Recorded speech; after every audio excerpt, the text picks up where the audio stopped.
Let's go back a little bit, like you were getting at, as a 6-year-old and having faith and being, a Christian from an early age. What were those years like? Those formative years in elementary, junior high, and high school, as someone who had a strong belief in God?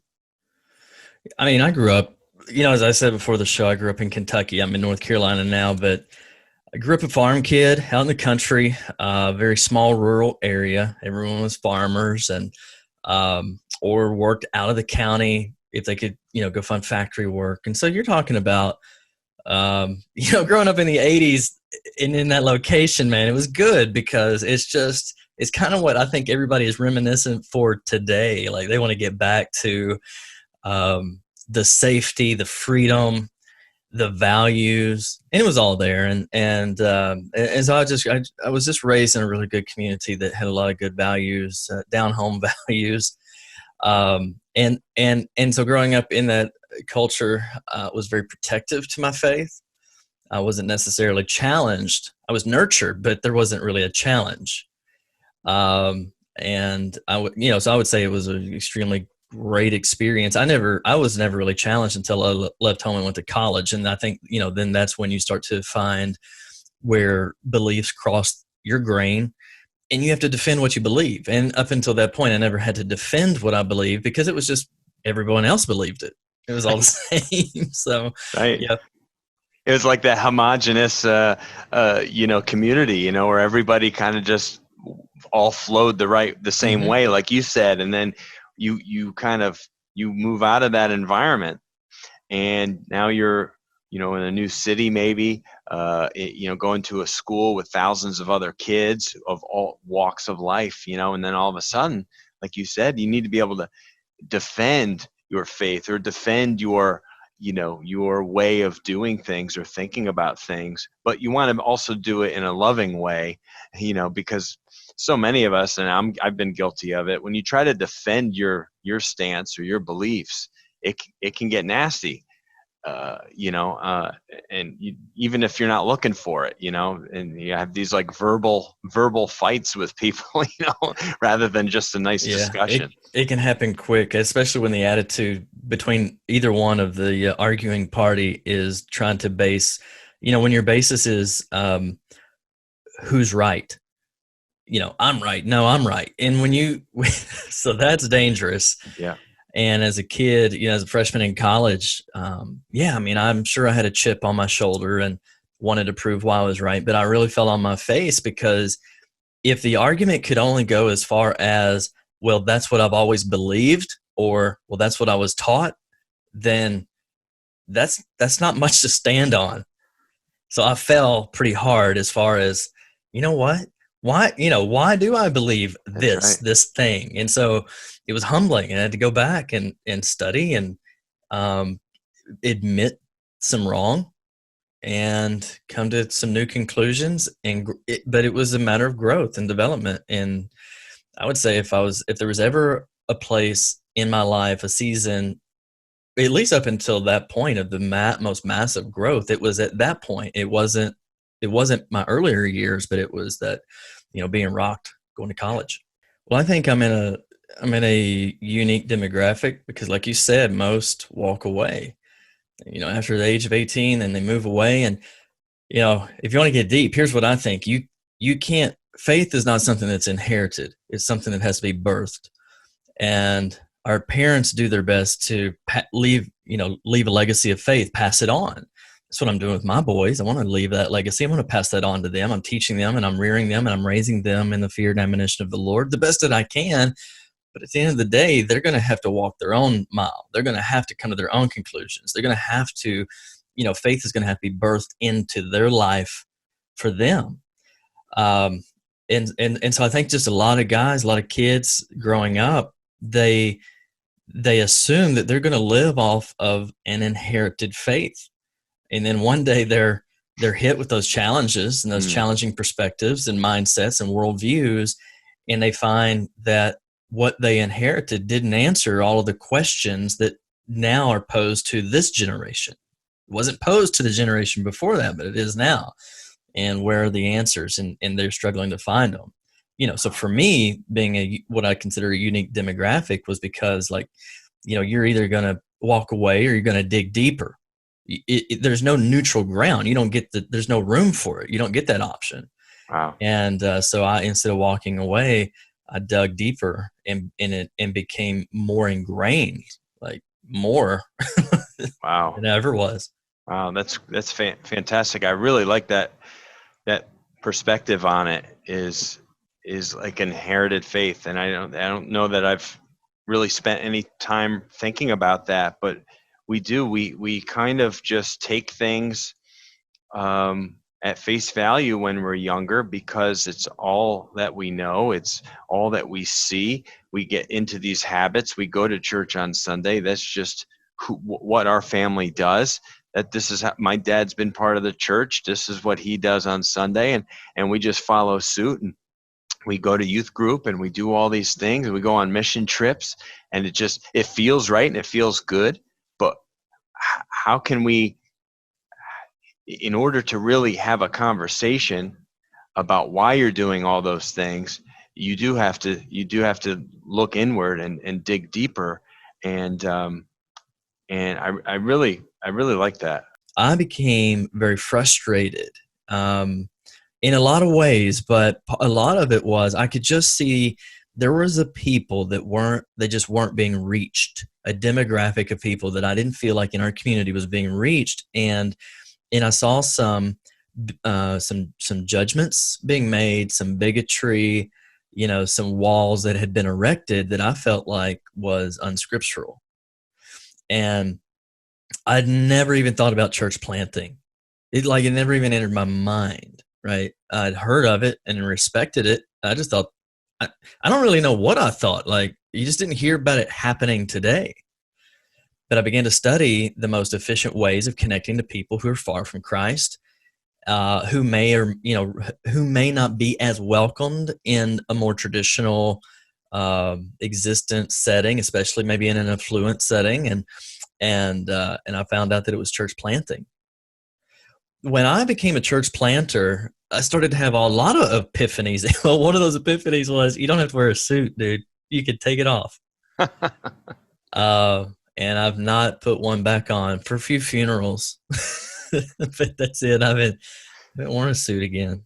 You got your funeral suit hanging in the closet, in the plastic, and that's just that's the one you don't want to have to wear, because it doesn't represent anything great usually. That's it. The last funeral that I preached was it was just a couple of days before I moved from Kentucky to North Carolina, and that was 2.5 years ago. Wow. And it's been in the closet ever since, just waiting on the next funeral. Waiting on the next one. My goodness, man. Yeah. So now. So let's fast forward, if we want to. I guess we can fast forward through working in your ministry from 20 to 30 years old, and you're becoming a family man now, right? So you're transitioning from just being a young married couple to having children. And how old are your children now? 13 and 15. Yeah, so you got going in your middle 20s there. We did, man. We did everything that they told us we were supposed to do, right? That's right. Hey, you got married. Better. You got married first. Good boy. Good boy. You waited a few years to make sure you got your ducks in a row a little bit. Things out. Figure out how to make some things work, and hey, we can have babies now. There you go. Yeah. When do you retire being a Christian? At what age do you retire? You don't. Right. It doesn't mean that you're serving in a vocational, mode. So you don't have a job, but you're still a Christian. You're a Christ follower, and so you don't ever get to retire. And that means that we're to serve the world that we live in until we can no longer. So I want to extend that as long as possible so that I can do the most. And, thankfully it happened to me when I was about 30 and made the switch. And so you don't see a lot of senior citizens making the switch in their senior years, because it's a slow, long, drawn out process. Like, you have to adapt some mindset and some practices and some disciplines. You're going to incur the investment over time. You're going to get the return. That's right. So if you see somebody who has that energy at 60, that's probably because they've been working at it since they were 20. There's no doubt about it. There's that compounding interest effect, right? Yeah.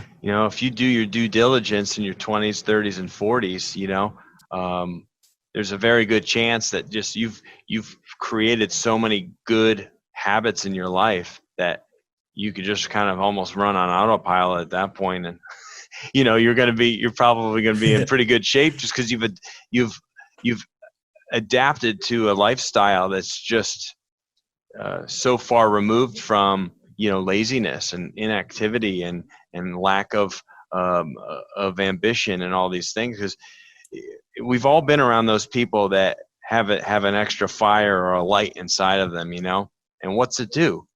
It amps you up. Motivates you. It motivates you, so I want to be that person if I'm in a room, or I want to be around people like that, because that's who I connect the best to. I connect best to people who have that fire, who have something burning inside of them, and it just generally translates to kind of all those areas of their life. I've had a lot of podcast guests on my show that were heroes of mine when I was getting started. They were the people that were in the magazines or on the covers. They were putting out content. They were doing the YouTubes. They'd written books, whatever. And that's who helped me. And like they really drew me to that, like you said, motivation. So I've had them like come on the show just to say thank you. Yeah, no, that's awesome.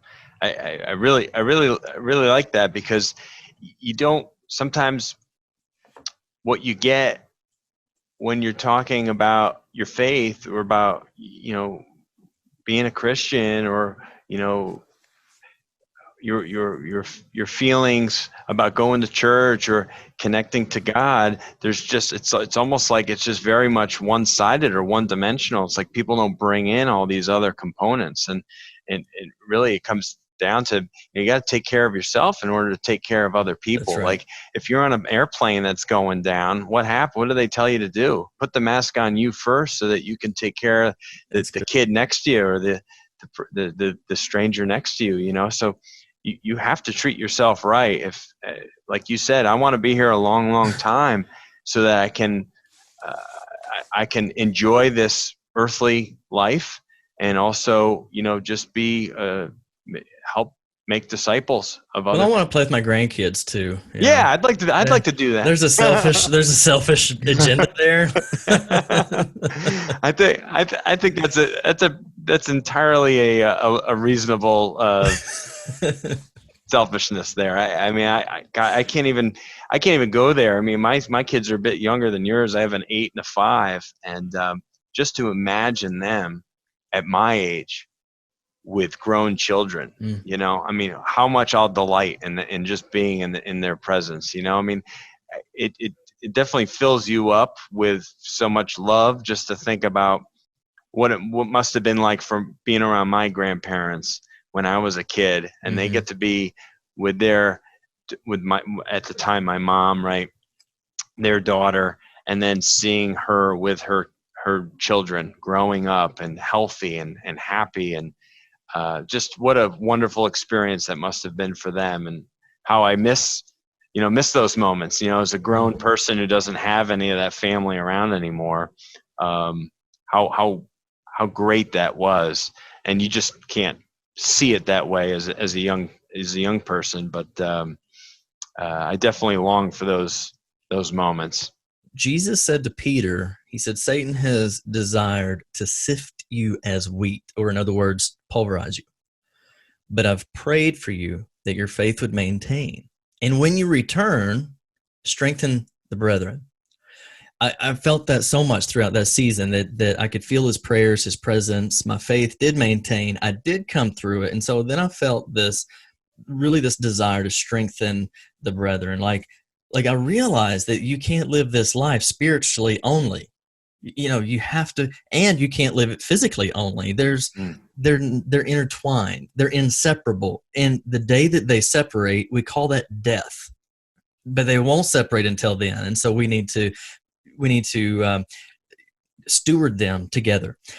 So I went into personal training and became certified, multiple certifications, and then eventually a master certified trainer, opened a gym in our community, Started running that because we didn't even have a gym in our community at all, none.